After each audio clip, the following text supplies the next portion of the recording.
Bien, merci déjà pour l'occasion que vous nous donnez pour faire le point de la région d'extrême nord pendant 6 mois écoulés. Ce n'est un secret pour personne, la région a subi des inondations, notamment dans le département du Rayon, Ghana et le Bon de Chari, avec des pertes en vie humaine, des plantations englouties dans les salles de classe. Tout ce qu'on peut imaginer. Nous avons aussi connu quelques cas de choléra. C'est une curiosité, parce que c'est en novembre. Généralement, nous connaissons le cas de choléra en septembre. Enfin, il y a des conflits, des tensions intercommunautaires. Dernier à la date, c'est le Sahel et le Massa, avec Mondo Mégalo. Mais le tableau n'est pas complètement sombre, qui dirait. La région a également eu quelques embellisses, notamment les travaux d'embellissement de la ville de Maroc. Dans presque totalité, les travaux sont arrivés à presque 90%. Nous pensons que d'ici janvier ou février, les travaux seront réceptionnés. Également, les travaux qui sont projetés. La route Mora-Dabanga Koussini, qui est un grand corridor international qui dessert le Tchad, le Nigeria. Et les travaux sont entre Mora et Tchakamaru. Les travaux sont en cours. Et les travaux sont restants entre Waza, Dabanga et Koussini. Les appels d'offres sont lancés et nous avons des assurances que tout sera déployé d'ici un mois maximum et que les travaux aussi en 2025 seront lancés. Quant aux travaux de la route Magada, Yagua, il y a également des appels de fonds et les noms étaient attirés.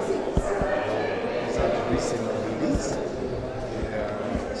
et vous savez également que le pont qui relie le Tchad au Cameroun, le Yagua, au Maroc, est achevé. Il sera inauguré bien évidemment en début de l'an prochain, de l'année prochaine. Et c'est un pont qui a coûté presque 40 milliards et qui est un outil d'intégration nationale entre ces deux pays sous la sous-région. Donc voilà de manière générale comment est-ce que la région aujourd'hui se comporte. J'ai parlé tantôt des conflits communautaires. Il y a 2 ans, nous avons eu des conflits sociopolitiques entre les Arabes chouas et les Moscou. Parce que 25 000 réfugiés du Tchad qui sont tous aujourd'hui rentrés. Les efforts ont été faits dans le sens d'apaisement. Le comité paritaire a été mis sur pied, le chef de l'État est investi. Aujourd'hui, presque tous les réfugiés sont rentrés. Donc, depuis le village, les accueils ont été accordés et nous faisons des activités. Ce qui convient de dire par rapport à ces conflits intercommunautaires et socio-économiques, c'est pour nous la conquête de l'espace et d'explosion de nos enfants. À l'époque, quand le Tchad avait ses potentialités, les activités se menaient sans problème, tout le monde chacun trouvait son compte. Les pêcheurs, les agriculteurs et les éleveurs. Maintenant que le lac s'est asséché, il y a eu presque 10% de ses capacités. Ça a laissé libre cours à tout ce que nous connaissons. Déjà, le Boko Haram est parti de cette activité. Les gens n'y ont rien à faire. Ils sont livrés à des activités de criminalité, avec des rapes, des vols, tout ce que vous pouvez imaginer. Donc, nous pensons que la solution de manière générale réside dans l'amélioration des moyens ou la modernisation de leur système de production. Parce que les conflits naissent entre éleveurs et agriculteurs, parce qu'il faut aller sur des dizaines de kilomètres à la recherche des pâturages. Et chemin faisant, les bœufs peuvent empiéter les champs et ainsi de suite. Voilà donc comment naît les conflits. Je crois, entre autres solutions, il va falloir moderniser le système de production avec des situations nouvelles que nous connaissons, aussi bien dans l'élevage, les machines de déchets, dans l'agriculture ou bien la pêche. Parce que la population s'est multipliée au moins par 20.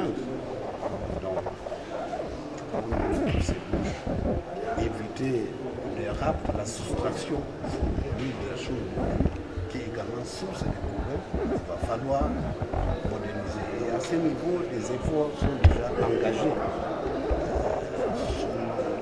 Le chef d'État a donné des directives sur le ministre, chef du gouvernement et tous les ministères sectoriels, l'élevage, l'agriculture, le MIGES et tous les autres, sont à pied d'œuvre pour voir comment outiller ces populations, pour moderniser le système de production et leur permettre d'accroître leur rendement, trouver de quoi vivre et écouler le reste.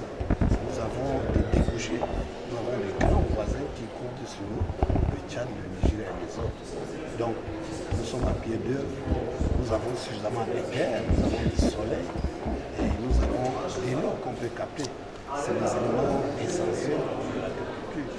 Et nous pensons qu'en le faisant, on aura réglé définitivement ces problèmes de conflit intercommunautaires, de tensions, de problèmes socio-économiques, qui est la source de tous ces maux que nous connaissons.